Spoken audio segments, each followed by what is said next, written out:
একটু আগে বললাম, যেটা পাটগ্রামে হয়েছে, যেটা ব্রাহ্মণবাড়িয়াতে হয়েছে, যেটা বরিশালে হয়েছে, বিভিন্ন জায়গায় যেই ধরনের মবক্রেসি চলছে, এটা বন্ধ করতে না পারলে সুষ্ঠু নির্বাচন হবে কীরকম করে?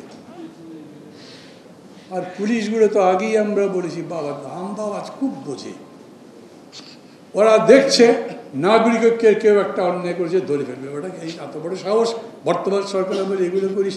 কিন্তু বিএনপি কেউ যদি করে, মনে করবে যে আজকে ধরবো, 6 মাস পরে বেরুলে আমার চাকরি থাকে কি না, কারণ 6 মাস পরে ক্ষমতায় কে যাবে। আমি এটা প্রচার করার জন্য বলি না, আমি এখন বিএনপির সামনে প্রতিদ্বন্দ্বী দেখি না। দাঁড়াবে অনেকে, আমিও তো দাঁড়াবো, বিএনপির বিপক্ষে দাঁড়াবো সেটা বলছি না, পক্ষে দাঁড়াবো তাও বলছি না, কীরকম দাঁড়াবে সেটা এখন পর্যন্ত জানি না। কিন্তু কেউ কেউ তো বলছেন তারা তাদের মতো দাঁড়াবেন, প্রতিযোগী হওয়ার মতো যদি না থাকে।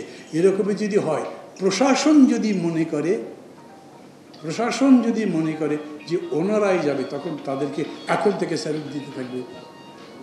আর ধরেন জিতুক হারুক তো পরের কথা, খোদ প্রধান উপদেষ্টা যদি হাজার হাজার মাইল উড়ে গিয়ে বিএনপির রিয়েলি কার্যকরী যেটা তার সাথে বসে নির্বাচনের তারিখ ঠিক করে, তার সমস্ত বলবে বিএনপির সাথে কথা না বলে তো কিছু হবে না। এরকম করে একটা পরিস্থিতি তারাই তৈরি করছে, অথচ এটার আরও ভালো সমাধান করা যেত।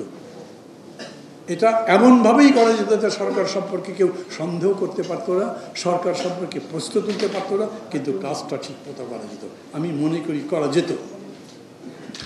এখন এটা এমন হতে পারে, আমি যদি বলি আমার কথা আমার মুখে মানায় কি না, কিন্তু এটা ঠিক, আমি রাজনীতি করি, আপনি রাজনীতি করেন না। সাকিব আল হাসানকে যদি ফুটবল খেলতে নামিয়ে দেন, ও ভালো খেলতে পারবে না। যার যেটা কাজ, যিনি যেটা করেননি সেটা কি করেন, আমি এরকম করে বলি।